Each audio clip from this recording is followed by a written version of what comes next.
everyone, and welcome back to the Girly Girl Bookworm. So today I have a weekly wrap-up for you. I'm sorry that the I Love Spring tag didn't happen yet. This week honestly just flew by. I have no idea where it went. But so that will be coming probably this weekend, fingers crossed. Because it is now, once I go to work and come home, it will be April vacation, so I'm very excited. Need a break from those kiddos, that's for sure. So this week I read 2 books, and the first book I read was, let's see, The A.B.C. Murders by Agatha Christie. I have this mystery collection version, so there's really not much to the cover. But I gave this book 4 stars. It's about this man. He's our storyteller, and he's friends with a private detective kind of person, and that private detective person has gotten a letter hey, watch this town on this day because someone's gonna die, basically. So everybody thinks it's a hoax, yeah, right, whatever. And then that day comes around, and in that town, which is Andover, a woman with the name that starts with A dies. So they're okay, maybe it wasn't a hoax. Then he gets a letter, watch this town, which starts with B, Bucks Hill, on this day. Sure enough, that day rolls around, and in Bucks Hill with B, someone with the letter B dies. So then they get another letter about a town with C, and someone with the name C dies. So they want to catch this murderer.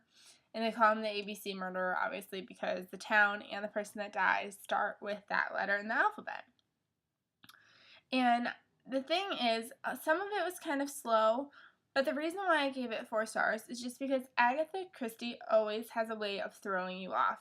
She makes you believe that one person is totally guilty, and you want to believe that that person is guilty, but then in the end finds a way to pick this random person that you do not expect whatsoever and finds a way to fit that person did it. And it's just amazing that she can do it that way.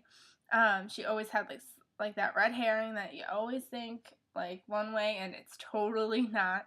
So I did enjoy this book. It was really quick and really pretty good. I do look forward to reading more of her books. I've only read 2 so far, so I look forward to getting my hands on some more. The next book I read was The Woman Who Wasn't There by Robin Gaby Fisher and Angelo J Guglielmo Jr. This book was kind of interesting. I gave it 3 stars. It wasn't really what I was expecting.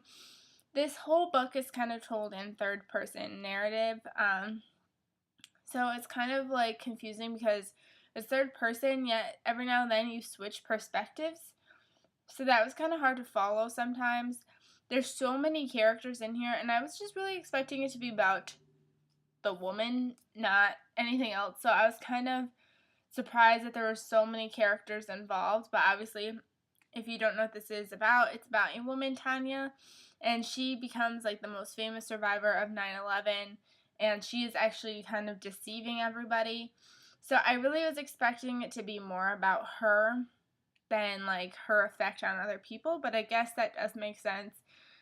And then it was weird because one of the authors is Angelo J Guglielmo, and he was actually friends with her, so he's a character in the book, and they're Anthony, and I was that's so weird. I mean, not Anthony, Angelo, which is so weird because, hey, you're the author, so you're talking about yourself in third person. And then there was parts where there was quotation marks missing where they needed them and where they didn't need them. Sometimes it was weird, and sometimes they would start with a quotation mark, but you never had the ending one. I don't know. It wasn't what I was expecting, but it was still pretty good. I mean, I feel I have no idea how to write nonfiction books just because of the fact that I don't read many that often. So it was alright. Did I love it? No. Did I hate it? Not really. But it was a really quick read if you are interested in something like that. It's kind of interesting when a chapter happens. So, hold on. Let me show you. So the chapter ends right here, right? You flip the page. Blank page title, blank page writing, and then it'll do that even because there's sections too, parts. So you'll go from part, like blank page to part, to blank page to title, to blank page to finally writing. So there's a lot of unnecessary like pages in here.